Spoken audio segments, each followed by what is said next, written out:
مطابق اتحاد کرو، یہی چیز ہے انسان کو کامیاب کرنے والی۔ لیکن افسوس یہ ہوتا ہے کہ ایک طرف اللہ کے نبی علیہ الصلوۃ والسلام کی ہدایات ہیں کہ مومن کا آئینہ ہے، جب اس کے اندر کوئی گڑبڑی دیکھے تو اس کو تنہائی میں اس سے مل کر کے اس پر اس کی رہنمائی کرے، اس کو سمجھائے بجھائے۔ جیسے آئینہ دیکھنے والا آئینے میں اپنی صورت دیکھتا ہے، علاج کی فکر کرتا ہے، چپکے سے علاج میں لگ جاتا ہے، اس عیب کو دور کرنے میں لگ جاتا ہے، ایسے مومن کے اندر کوئی عیب دیکھے، گڑبڑی دیکھے، تنہائی میں لے جائے، سمجھائے بجھائے۔ وہ بھی انسان ہے، وہ غور کرے گا کہ واقعی میرے اندر یہ غلطی ہے تو مجھے اس غلطی کو دور کرنا چاہیے۔ لیکن آج کا رونا یہ ہے کہ آج کا مسلمان دوسرے مسلمان کی غلطی کو، اس کی گڑبڑیاں کو اس سے نہ کہہ کر کے دوسروں سے کہتا ہے، چوراہوں پر، چٹیوں پر، ہوٹلوں پر، مجموعوں میں، اور اللہ تعالیٰ اسی کو ناپسند کرتا ہے۔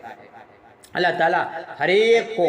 عزت سے رکھنا چاہتا ہے، ہر ایک کی عزت کروانا چاہتا ہے۔ اللہ یہ چاہتا ہے کہ میرا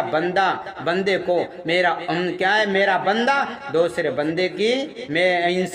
دوسرے انسان کی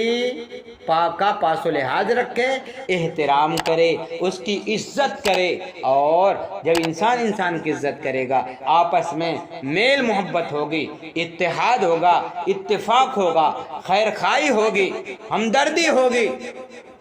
لیکن جب یہ چیز ختم ہو جائے گی تو ظاہر سی بات ہے دل پاس ہو جائیں گے، اختلاف بڑھتا جائے گا، اتنا بڑھ جائے گا کوئی کسی سے قریب نہیں ہوگا۔ آج یہی حال ہے کہ امت کا شیرازہ بکھر چکا ہے۔ جاؤ دیہاتوں میں دیکھو، ایمان کے لالے پڑے ہوئے ہیں، جاؤ دیکھو ہے نا کیسے ہیں، کیسے ایمان کو مارنے کی پھلجھڑیاں چھوڑی جا رہی ہیں غیروں کی طرف سے۔ ایمان بچانے کی فکر نہیں ہے، یہ اپنی انائی کی فکر ہے۔ اللہ تعالیٰ نے ہماری ذمہ داری میں رکھی ہے، اگر ہم دین کے جانکار ہیں اور ہم کو پتا ہے کہیں سے الہاد کی خبریں مل رہی ہیں، ارتداد کی کہیں سے افواہیں ہیں، وہاں جا کر کے ان کو سمجھانا بجھانا، ایمان کی حقیقت کو بتانا، یہ ہمارا اور تمہارا کیا ہے؟ فرض ہے۔ اگر ہم آپس کے اختلاف میں رہے اور ہم نے دوسرے کو عیب کو دیکھا، اپنے عیب کو چھپائے رکھا، دوسرے پر ہم نے الزام تراشی کی اور دوسروں کے عیب کو ڈھونڈا، سنو اس طرح کرنے سے امت برباد ہوگی۔ امت کو ضرورت ہے ایسے علماء کی، ایسے لوگوں کی جو امت کو صحیح راہ، صحیح وقت پر صحیح راہ دکھا سکیں۔ اس لیے ایسے لوگ آج کے بہت بڑے، میں تو کہتا ہوں معاشرے کے دشمن ہیں، جو لوگوں میں اختلاف پیدا کرتے ہیں اور اتحاد سے وہ کام نہیں لیتے، لوگوں کی، دیہاتوں کی اور کمزور مسلمانوں کی خبر نہیں لیتے، وہ بس آپسی اختلاف ہی میں پڑے ہوئے ہیں اور کمزور ایمان والوں سے، کمزور لوگوں سے بے پرواہ ہیں اور ان کے ایمان کو لوٹنے کے چکر میں پڑے ہوئے ہیں۔ ضرورت اس بات کی ہے اپنے اختلاف کو بھلا کر کے لوگوں کے ایمان کی، خود کی ایمان کی حفاظت کی جائے اور لوگوں کو بھی ایمان سے دور جو جا رہے ہیں ان کے ایمان کو بچایا جائے، ان کے ایمان کی حفاظت کی جائے، ان کو ہدایت دی جائے۔ ان کے جو ارتداد کی طرف امت جا رہی ہے، ارتداد سے کیسے بچے گی یہ امت، اس کی فکر کی جائے، اس کا کوئی لائے عمل تیار کیا جائے، کوئی کوشش کی جائے کہ یہ بحرانی کیفیت نہ آئے۔ اگر ہم نے اپنے اختلاف کے چکر میں